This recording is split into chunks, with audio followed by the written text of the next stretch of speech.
In today's news, where juror issue emerges in Andrew Floyd trial. Petition drive targets governor and commissioner of police. Approximately 62% of COI actions completed.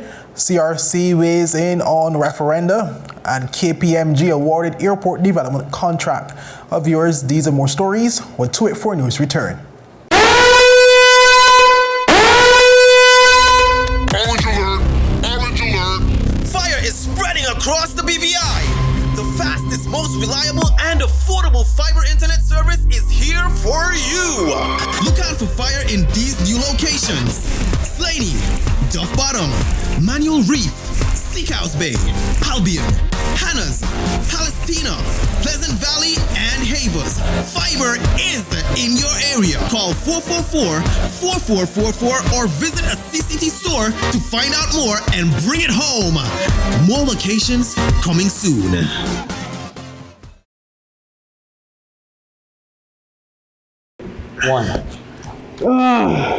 Yep, that's me. You're probably wondering how I got here. My name is Kamal Haynes. Most of you know me from 284 News, but now you get to see me in a different light on my very own show called Health is Wealth. We have Joel Turnbull. I don't want you to arch your back when you're pulling down. Milton McLean. First of all, right, your footwork. Steve Augustine. You did a pretty hard workout today, so perhaps... And as you can see, it's actually... Alonzo Boynes. Taekwondo.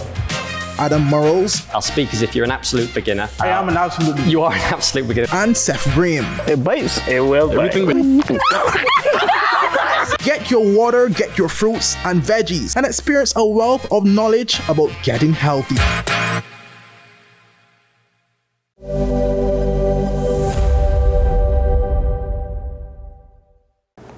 Welcome viewers to the Tuesday, February 13th, 2024 edition of 284 News. I am Kamal Haynes, bring you the latest out of the British Virgin Islands. Leading today's news, an unusual situation has arisen regarding a jury in the trial of former Premier Andrew Floyd. A local press in Florida, Miami Herald, reports that minutes after the 12-person jury unanimously agreed to convict Floyd all charges against him last week, two of the jurors contacted the judge to say they did not actually agree with the guilty verdict. This despite the fact that the juror had already been polled in court on their decision and discharged from duty. This presents a weird predicament. Can a jury's verdict stand if members later recant their on the record position? Per the report by court reporter VIVA, legal experts say generally verdicts cannot be revisited post-discharge unless external pressure was applied or racism was somehow involved in a way that would have been unfair to the defendant. Or neither is believed to apply to the case here. Floyd's defense lawyer has requested repolling the two dissenting jurors, if not all 12. But the prosecution argues the unanimous verdicts must stand since no mistake was made on the verdict form. The matter is further complicated by the constitutional restrictions on probing jury deliberations. The judge has called this scenario unprecedented and acknowledged her limited options. Our new development is that a dissenting juror reportedly left a voicemail with the defense that attorneys have not yet listened to. The contents may provide insight on the change of heart. For now, the post-verdict juror issue injects uncertainty into the high-profile case. But Judge Kathleen Williams had since ordered both sides to file motions on the matter by this Thursday. If politicians are not getting anything done, the citizenry has to rise up and address it, remarked local business owner Ronford Klein amidst what he has described as a worsening security situation in the territory. Well, Klein recently addressed the public in a breaking news update on JTV Channel 55. Well, Klein stressed that residents of the Virgin Islands can no longer just sit in their own clusters, speaking about their concerns in light of recent incidents, while the situation deteriorates. He believes it is time for the people to take a stand and hold the governor and commissioner of police accountable for delivering on their mandate for security in the territory. Klein is currently in the process of engaging residents across the BVI to gather signatures for a petition on the matter. While he intends to do a lot of canvassing himself, he has already engaged parties on the sister islands to ensure their residents can participate as well. But the intention is to deliver the petition to Governor Daniel Prus as the climax of a peaceful protest scheduled for Wednesday, February 14th at 11 a.m. Participants will gather at the roundabout in the heart of Rotown and march to the governor's residence. The open activity invites all residents with concerns about the security in the BVI to participate. Solidarity is strength, he said as he called on people to come out. Klein believes that a key contributor to the issue is a lack of police visibility. He recalled days growing up in Tortola, where community policing was evident through consistent foot patrols and engagements between officers and members of the public, a practice he lamented the absence of today. He joined calls for the return of foot patrols in Rotown and other heavily trafficked areas frequented by residents and visitors and where local businesses operate. While he expressed uncertainty about the current plan of Governor Daniel Prus and Police Commissioner Mark Collins to address the crime situation and the flow of firearms into the territory, Klein is urging them to start with the basics and return to the use of foot patrols as a mitigative tool against crime. He stressed that presence of police officers will make a difference whether they are armed or unarmed, underscoring the impacts that direct communication with the force during unfolding situations could have on the efficiency and effectiveness of crime response. With 16 weeks remaining for the full implementation of the Commission of Inquiry recommendations, the government of the Virgin Islands has revealed that it has completed approximately 62% of the actions relating to the reforms.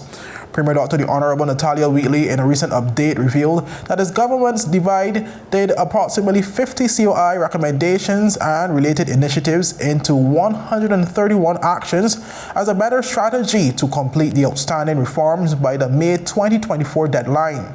Of the 131, he noted that 81 have so far been completed, while 7 were closed either because they are covered in other deliverables within the government COI framework or because they are not in the framework. Some recommendations have more tasks than others.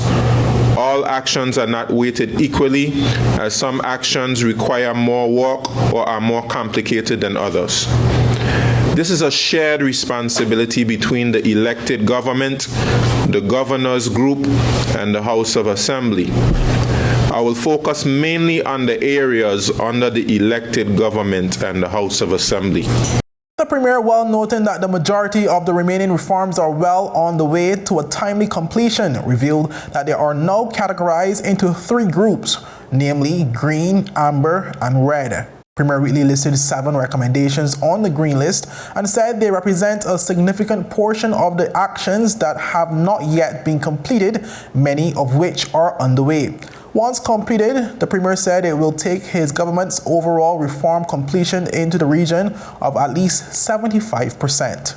For instance, in the green line, recommendation B4, public register of interests. The legislation to extend the register of interest to a wider category of persons in public life is already underway with the House of Assembly, having undergone its first reading. The guidelines for the Act are being drafted by the Attorney General's chambers. One of the actions under this recommendation is that of the establishment of the Integrity Commission, with the Integrity in Public Life Act having come into force on the 7th of February 2024. The process of appointing the chairperson and members to establish the Integrity Commission will now commence. Recommendations B10, Assistance Grants Policy, and B11, Educational Assistance Grants. Both policies have been submitted for Cabinet's agenda and will be addressed soon. Recommendation B30, Crown Land Disposal Policy. The policy has been submitted for Cabinet's consideration and will be addressed soon. The Premier also mentioned the recommendations related to the belonger and residency process, the review of the Public Service Management Act, the reforms relating to the BVI elections process.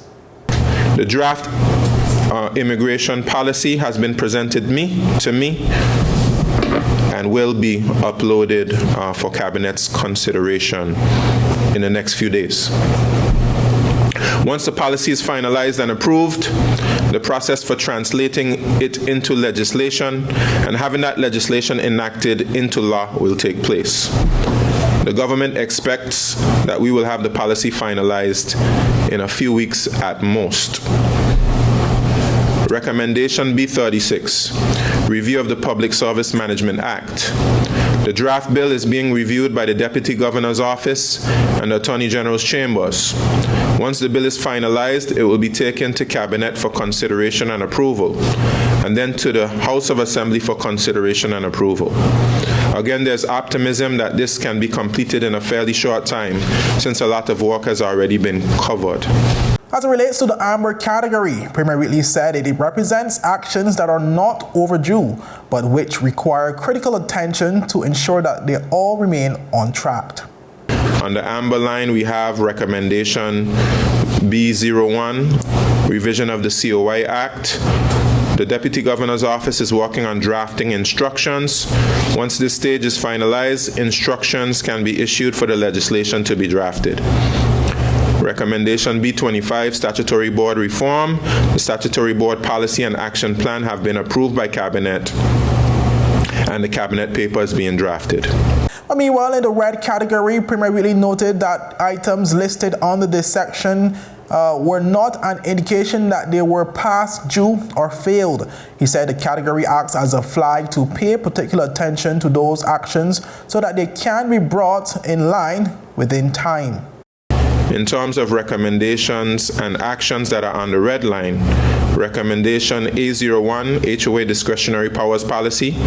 2 actions have been completed and we are moving into the stage of getting the policy drafted. A drafter has to be appointed, which will take place within the next 2 weeks.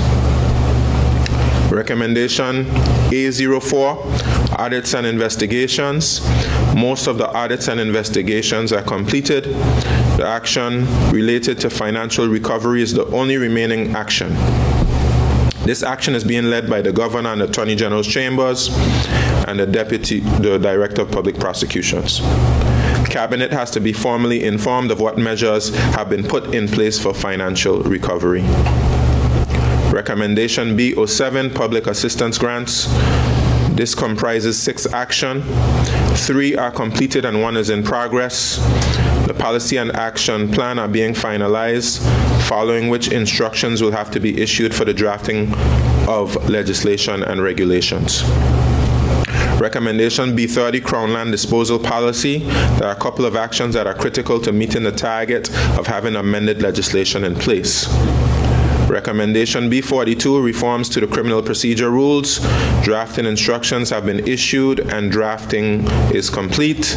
The revised draft is awaiting review by the Chief Justice and the Eastern Caribbean Supreme Court. Well, viewers, up next, more local news. One Stop Auto, located in the R&R Malone Complex, Parkwood Pond, is having a huge liquidation sale on all inventory, excluding vehicles and genuine Toyota and Lexus parts. Get no less than 50% off all items on shelves and inventory room. Items such as car covers, steering wheel covers, wipers, sealants, chemicals, emergency cones, adhesives, license plates, frames, air filters, oil filters, front brakes, front rotors, rear rotors, radiators, shocks, and much more. A specific listing of all makes and models for which parts are available at liquidation prices will be posted on our Facebook page. Start the year off with more speed, more downloading, more savings, and more FAHIE. CCT FAHIE Fiber Internet gives you the speed you need to keep the whole family connected. Packages starting at $119 with speeds from 300 megabytes per second, super fast, unlimited downloads, even more reliable connectivity, plus free live streaming TV for the family to enjoy. Sign up for the absolute best fiber internet service in the BVI, CCT FAHIE, and pay no installation fee. Plus, get CCT Live TV for free. You deserve more. Get more with CCT. Life Unlimited. Welcome back, viewers. In its recent report, the Constitutional Review Commission tackled the issue of embedding referenda in the Constitution, specifically addressing concerns related to same-sex marriages and the pursuit of self-determination. The Commission's report shed light in the depth of public sentiment, particularly in the case of the impending referendum on same-sex marriage. Distinguishing between entrenched and advisory referenda, the Commission observed that various Commonwealth Caribbean jurisdictions embedded the requirement for referenda in their written constitutions, primarily for procedural amendments to the Constitution itself. However, given the plenary law making powers of the legislature, the report highlighted that any additional referendum requirement, even on constitutional matters, is typically incorporated into separate legislation, rendering it advisory and non-binding on the legislature.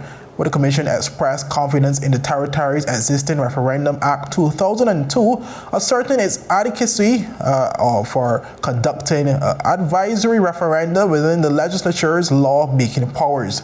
The Commission suggested amending the Referendum Act 2002 to explicitly designate issues pertaining to same-sex marriages and self-determination as matters of national importance. This proposal ensures that advisory referenda become mandatory for these issues, maintaining their non-binding nature while addressing the public's demand. Another significant topic raised during public consultations was the concept of people-initiated referenda. The report highlighted the presence of such referenda in certain U.S. states and European countries and pointed to the example of the Cayman Islands, where people-initiated referenda are permitted for national matters not conflicting with the Bill of Rights. However, the Commission expressed reservations citing insufficient experience in the overseas territories and Commonwealth Caribbean to gauge the advantages versus disadvantages of this approach. Recommendation number 4 from the Constitutional Review Commission advised against amending the Constitution to introduce people-initiated referendum at this juncture. The Commission underscored the need for more experience and a thorough assessment of the potential benefits and drawbacks in the overseas territories and Commonwealth Caribbean before considering such constitutional amendments. Well, KPMG has been awarded a contract by the government of the Virgin Islands and the BVI Airports Authority to spearhead the long-awaited airport development project. Well, the Airports Authority in a media release on Monday said the decision follows a rigorous tendering process that involved 8 reputable companies, with KPMG emerging as the preferred bidder. The upcoming development works crucial to the territory's growth and connectivity are set to commence with a targeted completion of the business case within the next 3 months. This phase, according to the BVI Airports Authority, aligns seamlessly with the UK's 5-case model, ensuring a comprehensive and strategic approach to the airport development. Expressing his enthusiasm for the project reaching this pivotal stage was Minister of Communication and Works, Honorable Kai Reimer, who emphasized the significance of adhering to the government's protocols for effective financial management throughout the process. The chairman of the BVI Airports Authority Board, Theodore Burke, expressed his team's commitment to a seamless and transparent process aligned with the government's financial management protocols. The Airports Authority Managing Director Kurt Manal noted the history of the project and the information from the studies that were previously collected that will help to facilitate the process. The Airports Authority said formalization of the partnership between the Airports Authority and KPMG Limited is expected to take place in the upcoming days, noting that it will mark a pivotal milestone in its goal of having a modern airport facility in the BVI. Viewers, up next we get to some local sports. Orange alert! Orange alert! Fire is spreading across the BVI. The fastest, most reliable, and affordable fiber internet service is here for you. Look out for Fire in these new locations: Slaney, Duff Bottom, Manual Reef, Seacoast Bay, Albion, Hannah's, Palestina, Pleasant Valley, and Havers. Fiber is in your area. Call 444-4444 or visit a CCT store to find out more and bring it home. More locations coming soon.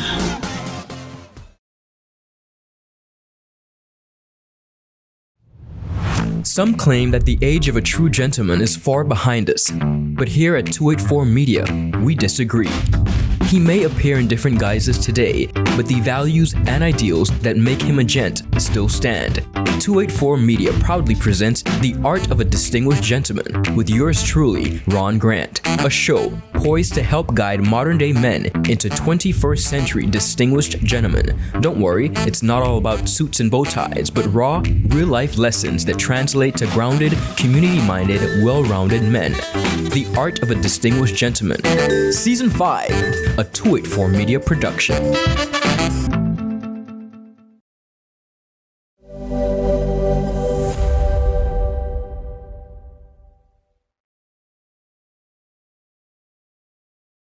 Welcome back, viewers, and thank you so much for sticking with us.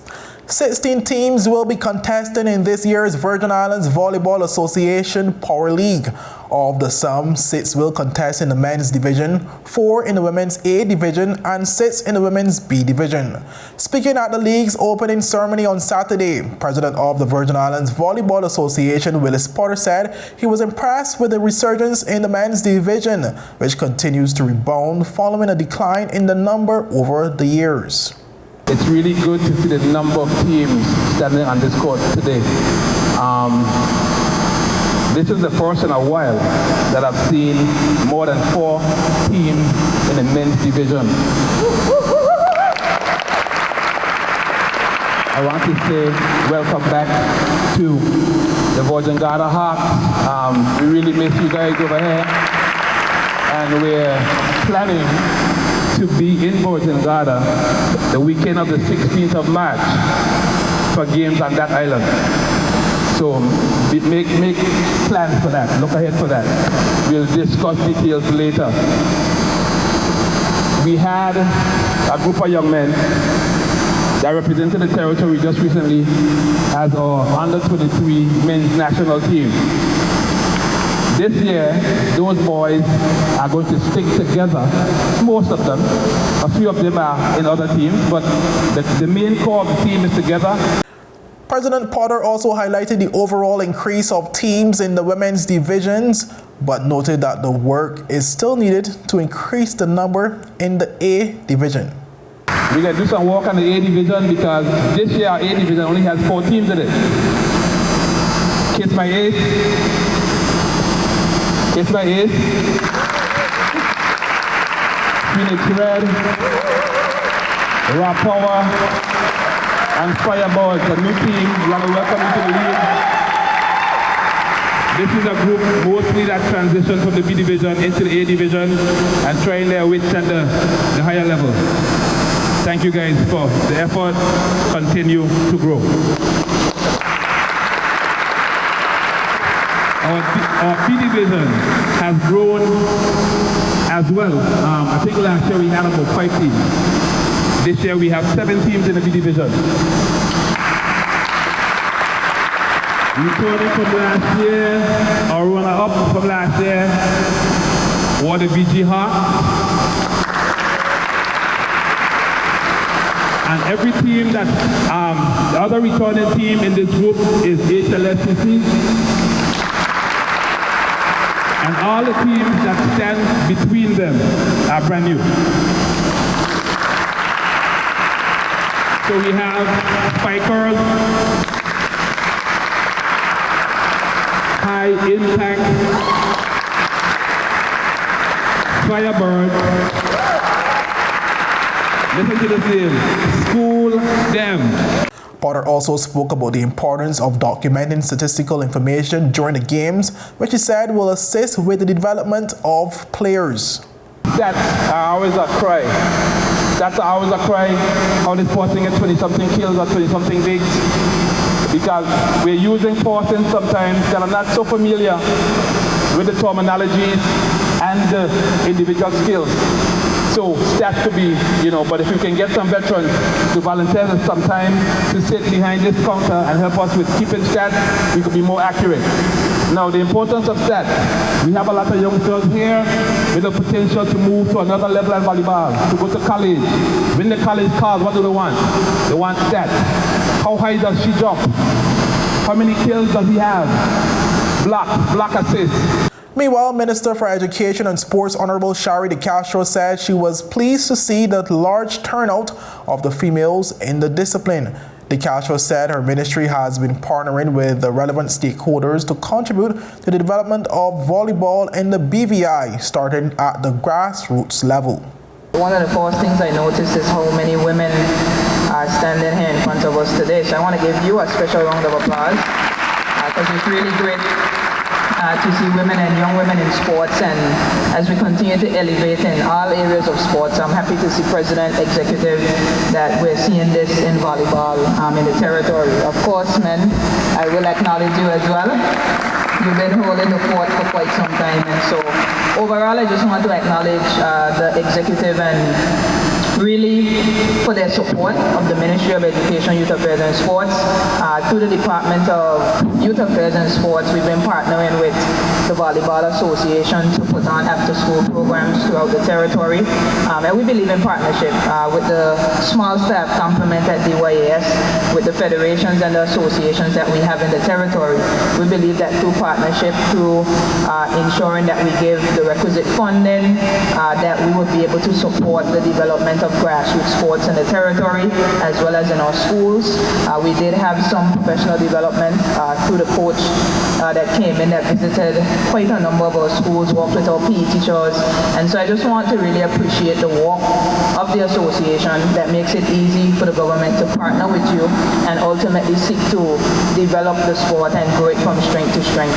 We know volleyball is a huge part of our physical education curriculum, and we're seeking to see how we could develop more persons so that we could seek to see the Virgin Islands represented regionally as well as internationally.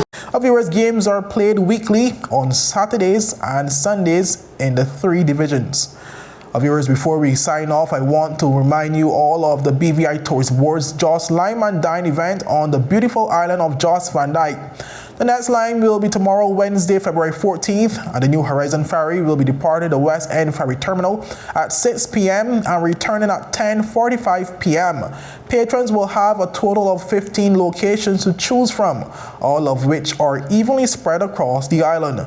Persons who make reservations to access any of the participating restaurants or bars will be charged $20 for the ferry service, while those without reservations will be charged $30. For more information, interested parties can call 442-1700 or send an email to jostlimeanddine@bvitourism.com. But that's all we have for today's News Roundup, viewers. Be sure to follow us for daily news updates at 284media.com and like us on Facebook at 284media and 284BVI on Instagram and Twitter. I'm Kamal Haynes, and I'll see you again tomorrow. Have a safe and enjoyable evening. Bye-bye.